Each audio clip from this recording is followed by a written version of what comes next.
কুমিল্লার ব্রাহ্মণপাড়ার শশীদল এলাকার মুদি দোকানি রফিকের কাছে ফোন করে কুরবানির গরু কেনার জন্য চাঁদা দাবির অভিযোগ উঠেছে এক কথিত সাংবাদিক রেজাউল করিমের বিরুদ্ধে।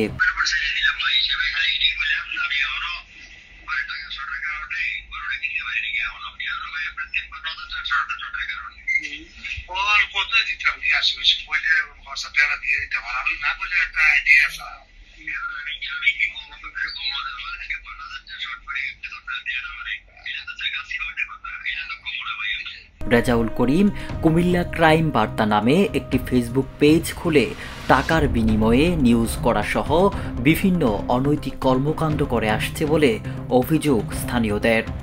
এছাড়া রেজাউলের বিরুদ্ধে বিভিন্ন প্রতারণার অভিযোগও রয়েছে। বিভিন্ন সময় বিভিন্ন গণমাধ্যমে রেজাউলের প্রতারণা নিয়ে একাধিক সংবাদ প্রকাশ করা হলেও রেজাউল সাংবাদিকতার দাপট দেখিয়ে প্রশাসনের ধরাছোঁয়ার বাইরে থেকে যায়।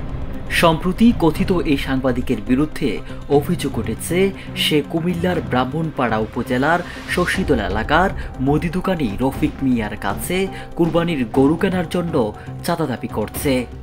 এই অভিযোগের বিষয়ে মুদি দোকানি রফিক মিয়া জানান, তার বাড়ি ও দোকান শশীদল ইউনিয়নের সীমান্ত এলাকায় হওয়ায় তার দোকানের আশপাশের রাস্তায় বিভিন্ন সময় মাদক বিক্রি হয়ে থাকে।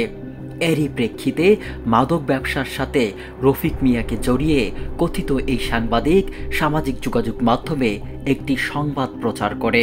এরপর এই সংবাদ দেখিয়ে রফিক মিয়ার কাছে কুরবানির গরু কেনার জন্য টাকা দাবি করে। টাকা না দিলে তার আরও একাধিক নিউজ প্রচার হবে বলেও হুমকি দেয়। টাকা দিতে রফিক অস্বীকৃতি জানালে বিভিন্ন হুমকি ধমকি দেয় এই কথিত সাংবাদিক। ভুক্তভোগী রফিক মিয়া আরও জানান, তার কাছে কথিত এই সাংবাদিকের চাঁদা দাবির কল রেকর্ডও রয়েছে। নাম্বার এইটা আমার 5 কোত্থেকে 05 কোত্থেকে ভিতরে কানের নিচে বাচ্চারা কালকে রাতের থেকে বসায় রাখছেন। কালকে বিকেল গেছে, রাত গেছে, রাত পয়লা, আগামীকালকে ঈদ।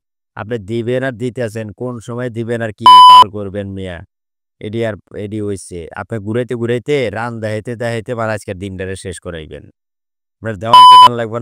এ বিষয়ে স্থানীয়রা জানান, কথিত সাংবাদিক রেজাউল করিম এলাকাটি সীমান্তবর্তী হওয়ায় স্থানীয়দের মাদক ব্যবসার সাথে জড়িয়ে সংবাদ প্রকাশ করার ভয় দেখিয়ে বিভিন্ন সময় টাকা পয়সা দাবি করে থাকে। স্থানীয়দের দাবি, বিষয়টি সুষ্ঠু তদন্ত করে কথিত এই সাংবাদিকের বিরুদ্ধে ব্যবস্থা গ্রহণ করবে প্রশাসন, এমনটি প্রত্যাশা তাদের।